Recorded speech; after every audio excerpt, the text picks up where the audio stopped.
आप सभी का स्वागत है आचार्य कुलम बिहार के इस ऑनलाइन प्लेटफॉर्म पर। और मैं हूं आचार्य नवीन। देखिए, आज 9 दिसंबर 2024 को हेड टीचर के काउंसलिंग का प्रथम दिन था। अधिकांश अभ्यर्थियों का जो काउंसलिंग है वह बहुत ही सहजता से, आसानी से संपन्न हो गया। लेकिन आपको कुछ ऐसे भी अभ्यर्थी हैं जिनको कि टॉप फूल कर दिया गया है न, संदेहास्पद जो है करार दिया गया है। और इसके कारण ऐसे अभ्यर्थी जो हैं वह चिंता में है। देखिए, संदेहास्पद करार करने का कारण क्या था। तो इस काउंसलिंग में मुख्य रूप से आपको जो देखा जा रहा है वह कि आपके पास आपने बीपीएससी के साइट पर मैट्रिक का अंक पत्र या प्रमाण पत्र जो है अपलोड किया था या नहीं किया था। फिर आपने ग्रेजुएशन का जो है अंक पत्र और प्रमाण पत्र, मार्कशीट भी और सर्टिफिकेट भी ग्रेजुएशन वाला आपने दिया था या कि नहीं दिया था। उनके बाद देखा जा रहा है कि आपने अनुभव जो है वह जिला शिक्षा पदाधिकारी द्वारा प्रति हस्ताक्षरित अपलोड किया था या कि नहीं किया था। उनके बाद पांचवा है कि यदि आपने आरक्षण का लाभ लिया तो उस आरक्षण के डॉक्यूमेंट जैसे NCL, EWS या और भी जो है वो आपके पास है या नहीं है। साथ ही साथ आप आवासीय जो है जो लगाए थे ओरिजिनल वो आपके पास है या नहीं है।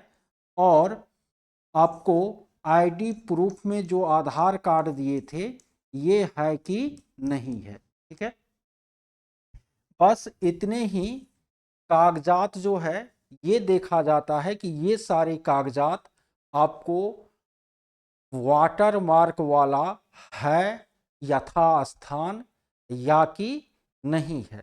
इनके अलावे और डॉक्यूमेंट जो है वो उसका जनरल फोटोकॉपी मांगा जाता है। ठीक है, लेकिन इसका आपको मिलान किया जाता है। ये 7 तरह के कागजात जिनके पास वाटर मार्क वाला है, मान लेते उसमें जो आरक्षित नहीं है तो आरक्षण वाला नहीं देंगे, लेकिन अन्य जो कागजात है वो जिनके पास वाटर मार्क वाला है और उसका ओरिजिनल कॉपी भी उनके पास है तो उनको दिक्कत आपको नहीं किया जा रहा है। इनमें यदि किसी में कमी है, चाहे अनुभव प्रमाण पत्र आपको जिला शिक्षा पदाधिकारी द्वारा निर्गत नहीं है, या आपको ग्रेजुएशन के जगह पर इंटर DLED आदि का लगा हुआ है, या आपको जो है आईडी किसी आईडी प्रूफ की जगह पर जो है रेसिडेंशियल को ही गलती से अपलोड कर दिया गया है, तो इस प्रमाण पत्र में यदि किसी को समस्या है तो फिर उसको डॉटफुल लिखा जा रहा है। ठीक है, और आपको इसके अलावे और जो भी डॉक्यूमेंट हैं उसका जनरल फोटोकॉपी आपको मांगा जा रहा है। क्या मांगा जा रहा है वो मैंने पिछले वीडियो में आपको बताया था। इसमें मैं इस बात पर चर्चा करूंगा कि आखिर जो अभी डॉटफुल है उनके लिए आगे क्या होगा। देखिए, आपने प्रधान शिक्षक के काउंसलिंग की जो दिशा निर्देश विस्तृत रूप से आई थी उनको आपने पढ़ा होगा, और उसमें अंतिम स्टेंजा में लिखा था कि वेरिफिकेशन के दौरान 4 तरह की स्थिति आ सकती है, जैसे कि आपको जो प्रमाण पत्र प्रस्तुत किए गए हैं ना वह संदेहास्पद हो, या वह प्रमाण पत्र प्रथम दृष्टिया फर्जी लगे, या आपको उस प्रमाण पत्र को प्रस्तुत नहीं किया गया हो। ठीक है, ये सब। और सबसे उसमें अंतिम में ये था कि हो सकता है कि जो आपको अपलोड था, ठीक है, उनका ओरिजिनल कॉपी उनके पास नहीं हो, तो उनको डॉट फुल में उसको रखने की बात की गई है। या आपको बायोमेट्रिक नहीं हो रहा है तो भी उसको डॉट फुल में रखने की बात की गई है।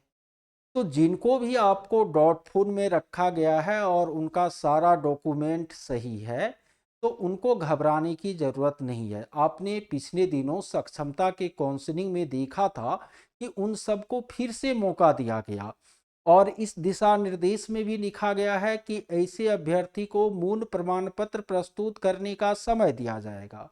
और इस तरह का कंडीशन एक के पास नहीं है, हजारों की संख्या में आज जो प्रथम दिन काउंसलिंग हुई है उसमें आपको लगभग 200-250 तो मेरे पास मैसेज आया है जो कि काउंसलिंग में डॉट फुल जिनको कर दिया गया है। ठीक है, अतः किसी को परेशान नहीं होना है, शिक्षा विभाग के पास ये आंकड़ा जाएगा और ऐसे लोगों के लिए फिर से एक बार आप देख लीजिएगा कि बीपीएससी का पोर्टल खोला जाएगा और जो ये प्रमाण पत्र हैं इनको सही तरीके से अपलोड करने का ऑप्शन मिलेगा और फिर उसकी क्या होगी, काउंसलिंग होगी जिस तरह की सक्षमता में हुई थी। अतः किसी को परेशान होने की जरूरत आपको नहीं है। और कुछ लोग जिनका आपको अपनी गलती से पोस्टिंग जिला में काउंसलिंग नहीं होकर किसी अदर जिले में काउंसलिंग का मैसेज आया, ऐसे लोग आज जाकर के काउंसलिंग तो कराए, कहीं पर उसको काउंसलिंग का लेटर दे भी दिया गया है और कहीं कहीं पर उनके काउंसलिंग को रोका भी गया है, काउंसलिंग का लेटर नहीं दिया गया। शिक्षा पदाधिकारी ने कहा कि मैं विभागीय दिशा निर्देश प्राप्त करता हूं तब दूंगा। ठीक है, तो ऐसे भी जो हैं उनको भी परेशान आपको नहीं होना है। आप जैसा मुद्दा कम से कम 50 तो मेरे नज़र में है और यदि 50 मेरे नज़र में है तो पूरे बिहार में ऐसा मामला 500,000 होगा। ठीक है, और जब इतना मामला होगा तो सब अपने इस मामले को, इस समस्या को रखेंगे, सबको दिक्कत इसी तरह की आएगी, तो विभाग इस पर आपको कोई ना कोई डिसीजन जरूर लेगी। यदि नहीं लेगी तो मैंने ऐसे लोगों को अपने व्हाट्सएप ग्रुप में जोड़ा भी है, तो उनके लिए आगे जो है प्रयास जहाँ तक जो है वो किया जाएगा। तो इसलिए कोई परेशान नहीं हो, जो डॉटफुल वाले भी हैं वह निश्चिंत रहे, उनको मौका मिलेगा। आप लोग शिक्षा विभाग में इतने दिन से काम कर रहे हैं तो इनकी कार्यप्रणाली को देख नहीं रहे हैं। जो बहुत सारे लोग परेशान होकर के आज हमको फ़ोन किए, मैसेज किए, तब ये वीडियो हम बना रहे हैं। तो परेशान मत हो, आप सभी को पुनः जो है मौका मिलेगा और ऐसा जो दिशा निर्देश आपको जारी किया गया था उसमें भी स्पष्ट रूप से लिखा गया था कि यह काउंसलिंग का अंतिम अवसर नहीं है।